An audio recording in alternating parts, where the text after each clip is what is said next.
Il y a déjà plus d'un mois, l'entreprise OpenAI dévoilait Sora, une intelligence artificielle générative d'images. Mais aujourd'hui, la technologie allant plus vite, la start-up est sur le point de nous montrer quelque chose de plus incroyable encore. On a voulu aller plus loin dans le domaine de l'intelligence artificielle. On a entraîné une IA sur tous les réseaux qui existent, tous les forums, celui du 1825 par exemple.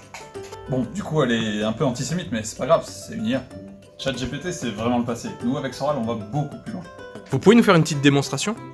Oui. Donc là par exemple je vais lui dire bonjour, et on va attendre sa réponse. Bonjour. Bonjour, alors moi déjà j'ai des manières, je dis bonjour, je me présente, contrairement à d'autres. Alors moi je suis une intelligence artificielle, je pense que je connais tout, je pense que j'ai raison sur tout.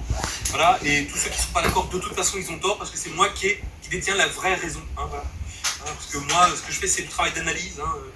Dans mes bases de données je connais tout, j'ai les chiffres, je les mettrai en description s'il faut. Voilà, moi je connais tout, et donc me poser des questions sur quoi que ce soit, ça c'est possible, mais évidemment je pense que la réponse ne va pas vous plaire, ça c'est vérifiable. On peut lui poser n'importe quoi comme question, par exemple, qu'est-ce que tu penses de Aya Nakamura qui va chanter au JO ?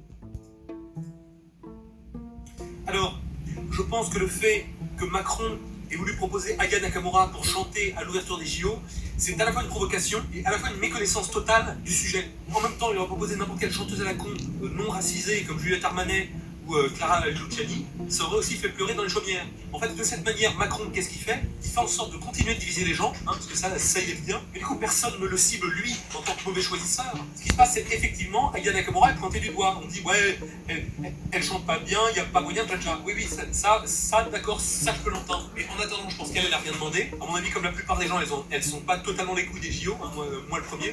Et par conséquent, ce qui se passe, c'est qu'à cause des déclarations de Macron, elle passe comme fautive. Alors que certes, elle fait des ventes, mais bon, voilà, elle n'a pas demandé à représenter la France. Du coup, plutôt que de pointer du doigt le mauvais choix d'Emmanuel Macron, on finit par la pointer du doigt elle, et je trouve que c'est une énorme injustice parce qu'elle a rien demandé. Ah, c'est impressionnant quand même. Nous tentons de prendre cette intelligence artificielle au dépourvu. Mais surprise, elle a vraiment réponse à tout. Et du coup, on peut vraiment lui poser n'importe quoi comme question ? Ah oui, absolument n'importe quoi. Regardez, vous, qu'est-ce qui vous ferait plaisir comme sujet ? Mon fils, en ce moment, il regarde beaucoup Dingo à la télé, donc Dingo. Donc, est-ce que tu peux nous dire ce que tu penses de Dingo, s'il te plaît ? Alors, en ce qui concerne Dingo, le personnage de Disney, il faut déjà savoir que Walt Disney a créé le personnage basé sur un de ses oncles handicapés. Voilà. Déjà, c'est un personnage un peu, comme on dit en anglais, goofy, c'est un personnage un peu maladroit, un peu bizarre, mais effectivement, finalement, ce qui s'est passé, c'est qu'ils lui ont redonné ses lettres de noblesse, puisque finalement, c'est un des rares personnages de Disney qui a une bite, parce que, effectivement, Dingo et Max, c'est le film où il vit avec son fils, ce qui prouve qu'il a eu un enfant. Alors qu'en général, dans les personnages de Disney, il y a toujours, que ce soit Donald, que ce soit Picsou, que ce soit Mickey, ce sont toujours des oncles. Voilà.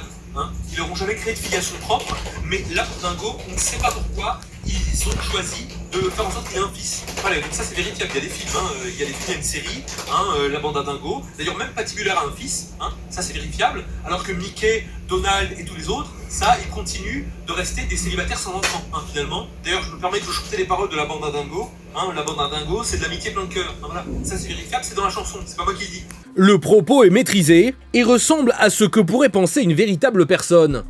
Mais pourtant, tout n'est pas encore au point. Mais alors, pourquoi vous le mettez pas encore en ligne ? Parce que des fois il parle vraiment pour rien dire, ça lui arrive quoi. C'est des bugs en fait. Moi je dis ça, c'est vérifiable pourtant, c'est pas moi qui le dis. Voilà, ça c'est vérifiable, on mettra bien en description, c'est pas moi qui le dis. Il y a encore un peu de travail. Ok. Ah ouais, quand même. Avec cette nouvelle percée technologique, on est en droit de se demander quelle sera la limite entre la vérité et la fiction. Pour l'instant, une chose est sûre. Les IA n'ont toujours pas fini de nous surprendre.